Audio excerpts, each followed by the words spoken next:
दोस्तों, आज मैं भगवान श्री कृष्ण जी के अनमोल विचारों के बारे में बताना चाहता हूँ, जिसको सुनकर समझकर आप अपनी ज़िंदगी में काफ़ी बड़ा परिवर्तन ला सकते हैं। तो दोस्तों, बिना समय गंवाए हुए उनके विचारों को जानते हैं, समझते हैं। जीवन में समय चाहे जैसा भी हो, परिवार के साथ रहो। सुख हो तो बढ़ जाता है, दुख हो तो बढ़ जाता है। इस संसार में मूर्ख व्यक्ति, अधर्मी, अज्ञानी कोई भी हो, नास्तिक हो, इस प्रकृति के व्यक्ति मेरी शरण स्वीकार नहीं कर सकते। अपने जीवन में कभी भी ना किसी को आनंद में वचन दें, ना ही क्रोध में उत्तर दें और ना ही दुख में किसी प्रकार का निर्णय लें। मैं ही इस सृष्टि की रचना करता हूँ, मैं ही इसका पालन पोषण करता हूँ और मैं ही सृष्टि का विनाश करता हूँ। ऐसा वचन प्रभु श्री कृष्ण जी ने कहा है। कृष्ण जी कहते हैं, जब संसार में धर्म की हानि होती है, अधर्म की विजय होती है, तब तब मैं इस पृथ्वी पर अवतार लेता रहता हूँ। अमीर बनने के लिए एक एक क्षण संग्रह करना पड़ता है, किंतु अमर बनने के लिए एक एक कण बांटना पड़ता है। जिंदगी में सब कुछ खत्म होने जैसा कुछ भी नहीं होता। हमेशा एक नई शुरुआत हमारा इंतजार कर रही होती है। लोग कहते हैं कि अपनों के आगे झुक जाना चाहिए, किंतु सच बात तो ये है, जो अपने होते हैं वो कभी झुकने नहीं देते। वह दिन मत दिखाना कान्हा कि हमें खुद पर गुरूर हो जाए। रखना अपने दिल में इस तरह की जीवन सफल हो जाए। वह जो सभी इच्छाएं त्याग देता है, मैं और मेरा की लालसा भावना से मुक्त हो जाता है, उसे ही शांति प्राप्त होती है। हमेशा छोटी छोटी गलतियों से बचने की कोशिश किया करो, क्योंकि इंसान पहाड़ों से नहीं, पत्थरों से ही ठोकर खाता है। शांति से भी दुख का अंत हो जाता है और शांत चित्त से मनुष्य की बुद्धि शीघ्र ही स्थिर होकर परमात्मा से युक्त हो जाती है। श्री कृष्ण जी कहते हैं, एक बार माफ करके अच्छे बन जाओ, पर दोबारा उसी इंसान पर भरोसा करके बेवकूफ़ कभी ना बनो। इच्छा पूरी नहीं होती तो क्रोध बढ़ता है, और इच्छा पूरी होती है तो लोभ बढ़ जाता है। इसलिए जीवन की हर स्थिति में धैर्य बनाए रखना जरूरी है। अगर तुम अपना कल्याण करना चाहते हो तो सभी उपदेशों, सभी धर्मों को छोड़कर मेरी शरण में आ जाओ। मैं तुम्हें मुक्ति प्रदान करूँगा। जो हुआ अच्छा हुआ, जो होगा अच्छा होगा। स्वयं को मुझ पर छोड़ दो, अपने कर्म पर ध्यान दो। कर्म ऐसा जो स्वार्थ रहित, पाप रहित होना चाहिए। कृष्ण जी ने दुष्टों को भी अपनी गलती सुधारने का एक मौका दिया था, क्योंकि वो किसी मनुष्य को नहीं बल्कि उसके अंदर की बुराई को मारना चाहते थे। संदेह की स्याही से संबंध के पृष्ठ पर कभी शुभ अंकित नहीं होता, इसलिए अपने मन के विचार और संबंधों का आदर करना ही शुभ होता है। मोहग्रस्त होकर अपने कर्तव्य पथ से हट जाना मूर्खता है, क्योंकि इससे तुम ना ही कभी स्वर्ग की प्राप्त होगी और ना ही तुम्हारी कीर्ति बढ़ेगी। इस संसार का नियम है, जो भी वस्तु उत्पन्न होती है कुछ काल तक रहती है और अंत में लुप्त हो जाती है, चाहे वो शरीर हो या फल हो। यदि कोई व्यक्ति प्रेम से, भक्ति से पुष्प, जल भी मुझ पर चढ़ा देता है तो उसी भाव से मैं उसे स्वीकार कर लेता हूँ। वह मेरा प्रिय भक्त बन जाता है।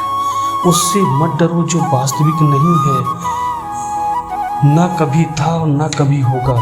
जो वास्तविक है वो हमेशा था और उसे कभी नष्ट नहीं किया जा सकता। जीवन में आधे दुख का कारण जन्म लेते ही होता है, क्योंकि हमारी आशाएं बड़ी होती हैं और इन आशाओं का त्याग करके देखो, जीवन में सुख ही सुख है। अपने परम भक्तों जो हमेशा मेरा स्मरण या एक चित्त मन से मेरा पूजन करते हैं, मैं व्यक्तिगत रूप से उनके कल्याण का उत्तरदायी लेता हूँ। जन्म देने के लिए मृत्यु उतनी ही निश्चित है जितना कि मृत होने वाले व्यक्ति के लिए जन्म लेना। इसलिए जो अपरिहार्य है उस पर शोक मत करो। श्री कृष्ण जी ने कहा, अगर तुम्हें किसी ने दुखी किया है तो बुरा मत मानना। लोग उसी पेड़ पर पत्थर मारते हैं जिस पेड़ पर ज़्यादा मीठे फल होते हैं। अंत काल में जो मनुष्य मेरा स्मरण करते हुए देह का त्याग करता है, वह मेरी शरण में आ जाता है। इसलिए मनुष्य को चाहिए कि अंत काल में मेरा चिंतन करें। यह सच बात है कि भूल करके इंसान भी कुछ सीखता है, परंतु इसका मतलब ये नहीं कि वह जीवन भर भूल करता रहे, कहे कि हम सीख रहे हैं। कृष्ण जी कहते हैं, इस जगत में मनुष्य भौतिक वस्तुओं का भोग कर सकता है, अगर वे चाहें तो सब कुछ छीन सकते हैं, मनुष्य कुछ भी नहीं कर सकता। स्वार्थ से रिश्ते बनाने की कितनी भी कोशिश करें वो कभी नहीं बनते, और प्रेम से बने रिश्तों को कितना भी तोड़ने की कोशिश करें वो कभी नहीं टूटते।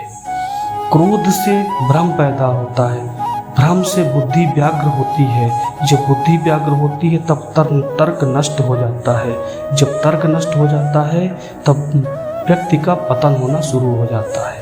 आत्मा ना तो जन्म लेती है, ना ही कभी मरती है, और ना ही इसे कभी जलाया जा सकता है, और ना ही पानी से गीला किया जा सकता है। आत्मा अमर, अजर और अविनाशी है। अगर व्यक्ति शिक्षा से पहले संस्कार, व्यापार से पहले व्यवहार और भगवान से पहले माता पिता को पहचान ले तो जिंदगी में कभी भी कोई कठिनाई नहीं आएगी।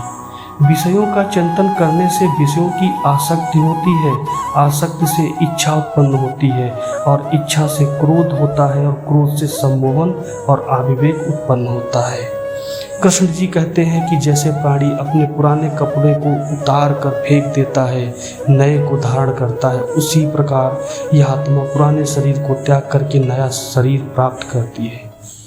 तुम उसके लिए शोक करते हो जो शोक करने के योग्य नहीं है, और फिर भी ज्ञान की बातें करते हो। बुद्धिमान व्यक्ति न जीवित और न ही मृत व्यक्ति के लिए शोक करता है।